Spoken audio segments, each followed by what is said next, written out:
What a privilege it is today. We're at the First Baptist Church in New London, and we're speaking with Pastor Glidewell. Hi, Pastor. Hi, great to be with you. Oh, it's so good to see you. Every time we get together, you have something really wonderful to talk about. And I have to ask you before we start, how many years have you been here for? I'm in my 14th year here. I just finished up 13 years. How did that happen?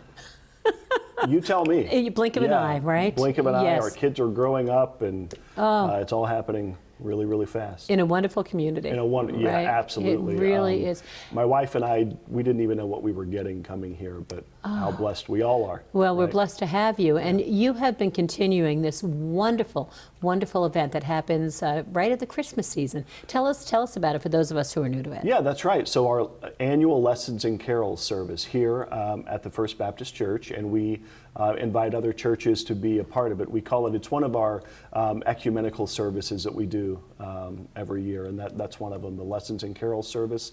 The area choirs, the choirs from other churches partner together. They share the responsibility, the music directors do, share the leadership and rehearse the traditional Christmas hymns and carols that we sing, and people from, not only from churches, but just anyone from the community attends. You know, if you haven't been, I strongly suggest it. This has been going on for decades. I used to bring my children when they were little, and now they're not little anymore. Yeah. It is a lovely service and a lovely way to enter into the season. It really is. And you know, what's wonderful is the collaboration, the ecumenical aspect of it. Tell us about it. Is that hard, easy, or is it? Very easy. I mean, it's actually quite natural. I mean, we're all Christians, right? Worshiping at different churches, but here for the same occasion, right? To celebrate the birth of Christ into the world, to sing those 9 hymns, and to read those 9 lessons that tell the story. Oh, don't even mention any of the hymns. I'll start to tear up. It is every year I come and sit in the pews, and what a beautiful setting. And you see all the choirs just dotted around the balcony. It's magnificent. Yeah, it is. It really is. So when you're working with the churches on this, do you have a lot of practices, or does it just kind of happen organically? It's a little bit of both, yeah, and we try to do it a little bit different every year, and thank you. You're actually getting my, you're jogging my memory here and my creative juices a little bit, because I do try to do something a little bit different with the readings, and so some year area clergy will read the lessons. I've invited youth some years to read the lessons. I've invited community members. One year we had members of CREM. Do the readings, and so now you've got me thinking, what am I going to do this year?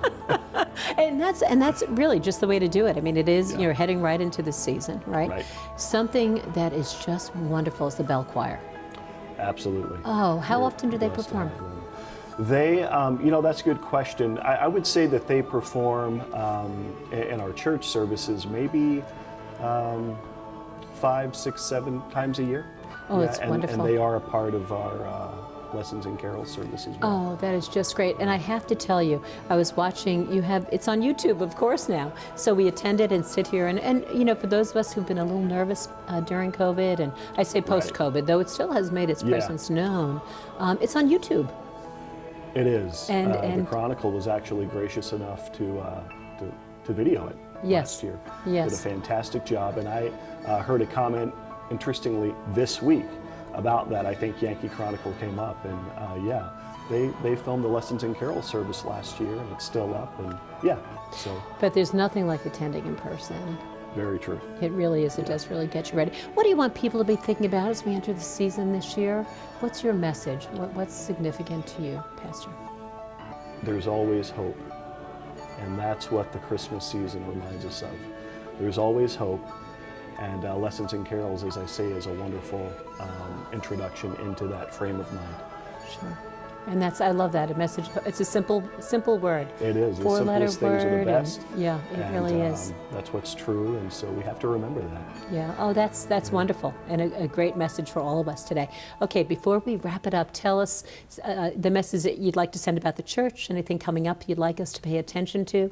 Well, what I can do is just remind folks of time and date. So Perfect. The Lessons and Carols service will be on December 15th this year at 4 o'clock. typically is on a Sunday, It is, late yeah. in the afternoon, so Correct. at 4 o'clock.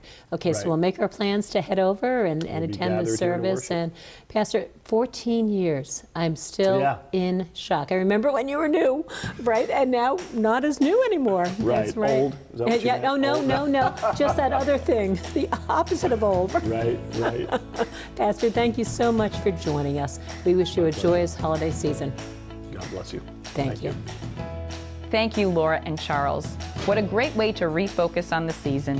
When we return, we'll get to meet some of the beautiful animals that have provided sanctuary at the Bark and Bray Farm in Wilmot.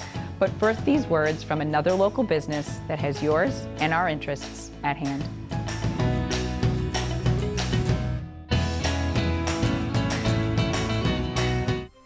This program is supported by Echo Communications, a digitally integrated commercial printer and mailer located in New London, New Hampshire since 1997, with roots going back much further as the country press, ecumenical, and the home of the Kearsarge shopper. Echo Communications.